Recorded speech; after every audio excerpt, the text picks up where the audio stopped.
Okay, so let's do it. This is the Energy Logic el140h. It is currently running right now. The pump is on, the blower is on. I'll stand right in front of it. Oh, it is nice, warm air, and it's kind of free. I mean, other than the cost of the furnace itself. Currently, right now, it is minus 4 degrees outside.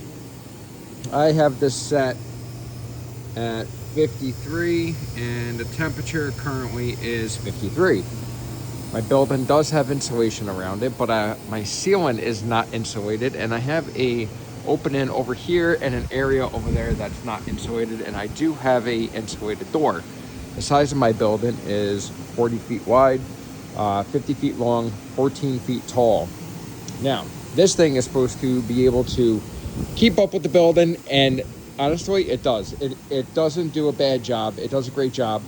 However, though, it is kind of like for always, not like forever running, but what happens is this is a heater right here, this little warmer right here. It sucks up the oil from down here. This is a 250-gallon tank down here. Here's a tip. If you have one of these, lay it on a piece of cardboard on the floor if you want to keep your floor clean.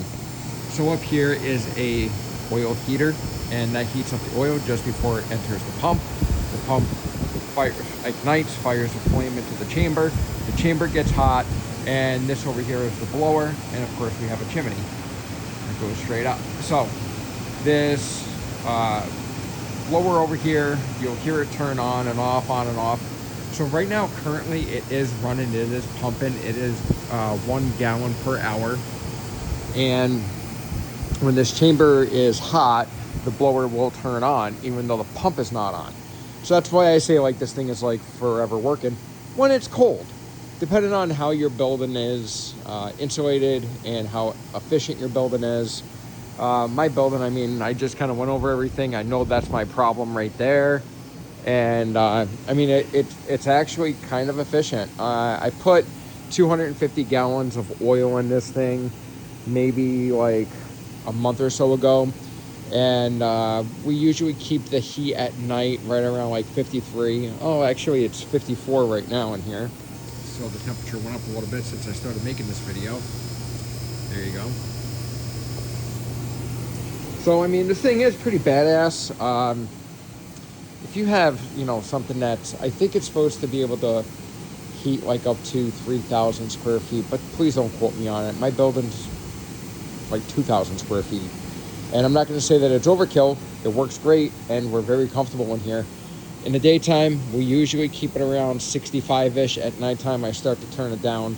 Right now, currently, I don't know, maybe it's like 11:30 p.m. at night. I was working on a truck that's behind me.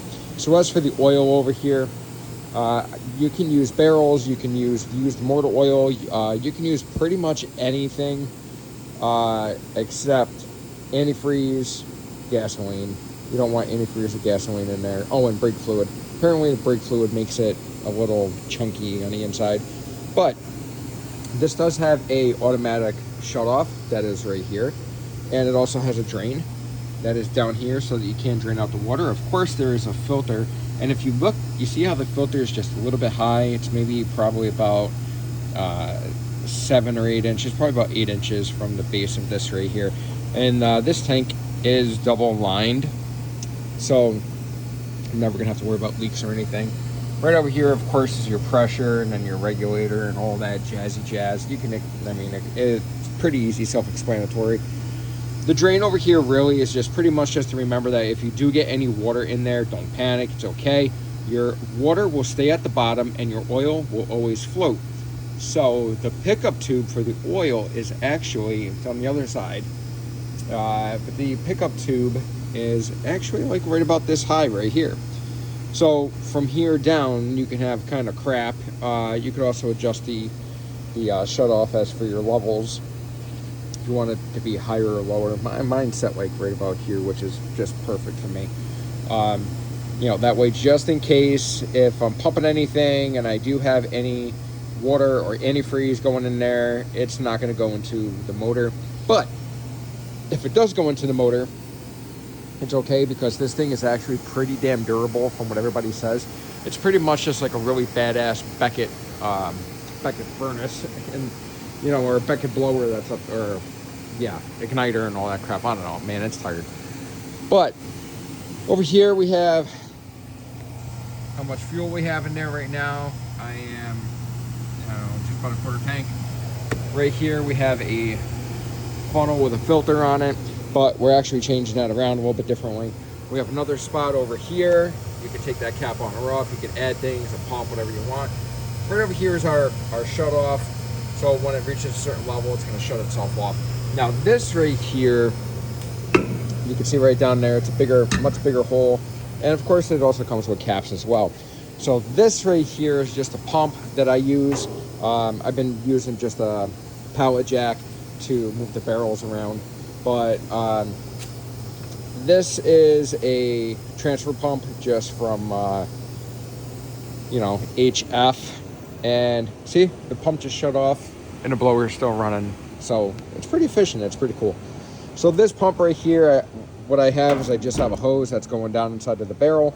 And believe it or not, I also have a jack handle here, because I do want to keep the hose slightly off the bottom, about an inch or two, just in case if there is like any type of water or sludge or anything.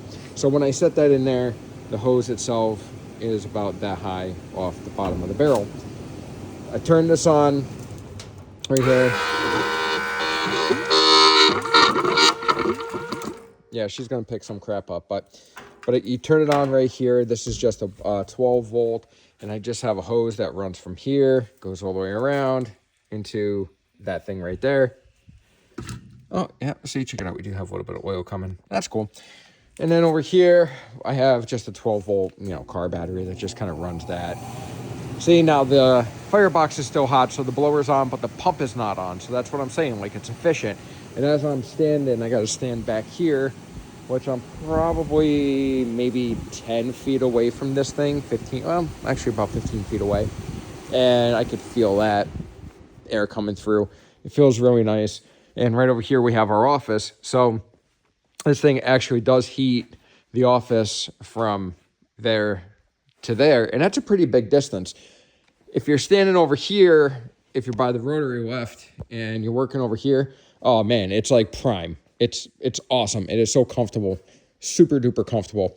But just in case, we also do have a big fan, and I do have the fan pointed upwards, because I do sometimes notice that a nice little rotation of air really helps distribute the heat all throughout the whole entire building. And I mean, this is a pretty big ass building. I mean, this ain't no, you know, little like 1 bay, 2 bay garage.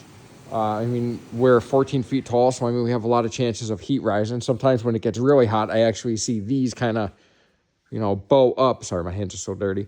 But I actually see the plastic actually kind of bowing up. So that's telling me that the heat's rising, and, you know, it's definitely time to turn the fan on when that happens. So where I get my heat source, or where I get my oil source from, is obviously... we own an automotive shop, so therefore we had probably about, I don't know, half of an oil refinery. No, we probably had about 500 gallons or so stashed away. And that's because I was saving oil for like the past like 2.5 years, because I knew that I was going to get this, but I just didn't know when. So therefore, I was saving all of my motor oil. You can also get oil from Facebook Marketplace. You can ask people for it. You can have your friends deliver it. This is free heat. Like, I could turn this thing right up right now to like 70, and it's just free heat in here. I don't even care. It doesn't cost me anything. If you are in a pinch, you can buy used motor oil. I see people selling it for like $20 for a 55-gallon drum. However, though, figure out your own means of transporting it, because I haven't figured that one out yet on my own, other than kicking it over and rolling it down the hill. That's about it.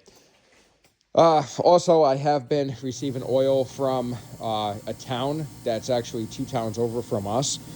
They were kind enough. They brought us 3 barrels of motor oil, and they were like, hey, you know, this is from our diesel trucks. It has some gear lube in it, blah, blah, blah. I'm like, great, I'll take it. And I just did an exchange. Instead of trying to pump it all out, I actually gave them 3 barrels of the empty barrels, and we kept their 3 barrels. So there's 2 over here, and there's 1 barrel that's hanging out back here. So I mean, it's not very loud, but the best thing is that it's an even distribute, like evenly distributes heat in the building very, very nicely. When I'm running a salamander, there's many downfalls. For example, number one, your health, because you're inhaling kerosene vapors. Don't run diesel in a salamander, or torpedo furnace, whatever you guys decide to call it. It also would be either really, really hot or really, really cold, but it also wouldn't keep up. Believe it or not, it wouldn't keep up. This is my old salamander here. This is 220,000 BTU. This thing sucked fuel. And to be honest with you, this is man math. Let me just tell you something here. So this would run me about $600 a month, $150 a week. In a month, I'm spending $600. For the price that it would cost to purchase this or to finance this, if you're able to afford $600 a month to keep your shop warm throughout the winter time, well, then you could definitely sure in the hell afford this. And I'm standing right in front of it right now, and it's blowing right on me, and it feels warm, and I'm inhaling, and I'm not sucking in crap. I'm not breathing in any fumes or any vapors. There's no smell. Even outside, there's no smell. So this is our little top hat right here. That has to go up because we are going to do tin ceilings. I don't know if I'm actually going to insulate up here, but I am going to do tin ceilings. And when I do, that's the cover that's going to go there. So I thought that was pretty cool that the guys actually left that there for me. So cost out the door for this setup right here. Brand new, installed. I'll tell you who installed it for us was a company called Total Tool. They charged us $10,100. And to start to finish, I didn't even have to lift a finger. They said, "Where do you want it?" I said, "There." And that was it. They had this thing done and piped within just a few hours, all set up. Everything was primed. They had 2 barrels of oil already loaded in it. And I honestly couldn't be more happier with it and more happier with their service and the setup.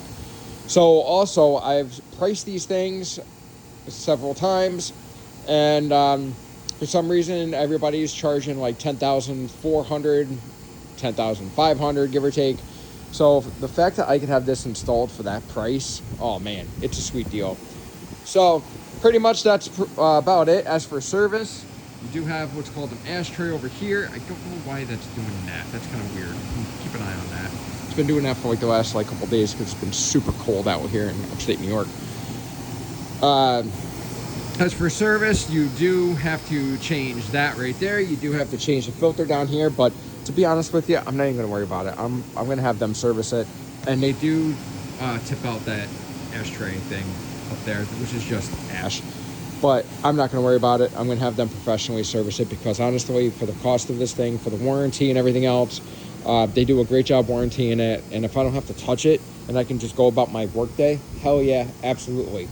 I do highly recommend this. This brand especially. I've did a lot of research, and a lot of dealerships, a lot of bigger shops are using this one right here, or sometimes they use 2, or even they use another one. I think it's 350 BTU or something like that, but it's huge. However, though, like I said, this thing definitely does a great job for us here. I highly recommend it. If you want a different brand for yourself, by all means, get yourself a different brand, whatever you feel comfortable with. Get one used, marketplace, whatever. It's not very complicated to install. It's not very complicated to understand how it all works. And, like, you'll have free heat. You'll have free heat. Like, what do you want me to tell you? And I am going to try to find a way to get one of these damn things in my home, because what a concept. If I don't have to pay for fuel anymore and just burn used motor oil, oh man. Yeah, sorry OPEC, but that's where my mind be thinking lately. All right, so I hope you enjoyed the video. I hope that this situation helps. Showed you guys a couple things. Oh, let me show you what we do collect our oil in. So obviously we do have a lift now, and this is what we do collect our oil in. I also prefer to strain my oil through this as well. This thing right here, got it from HR. And this, when you're all done, you're all filled up with motor oil, you plug it into a little air compressor, and then you just have this right here. You set that inside of your waste burner there. Make sure your pull this up, of course. Make sure your valve is closed before you put that on there. And when you hook that up, this thing just starts pumping motor oil, like 20 or 30 gallons. I think this is 30 gallons. 20 gallon, okay. And so this thing right here, I'll fill this up and pump motor oil into here. But the other cool thing about this thing too is I can use a transfer pump, and I can put oil into this, and I can also move, 20 gallons at a time from a barrel that's kind of far away, or if you're just picking up motor oil from a buddy or whatever. So I apologize, my shop is such a mess. We have so many projects going on. We have a Chevy Trailblazer SS that's over here that it's getting an insane freaking motor.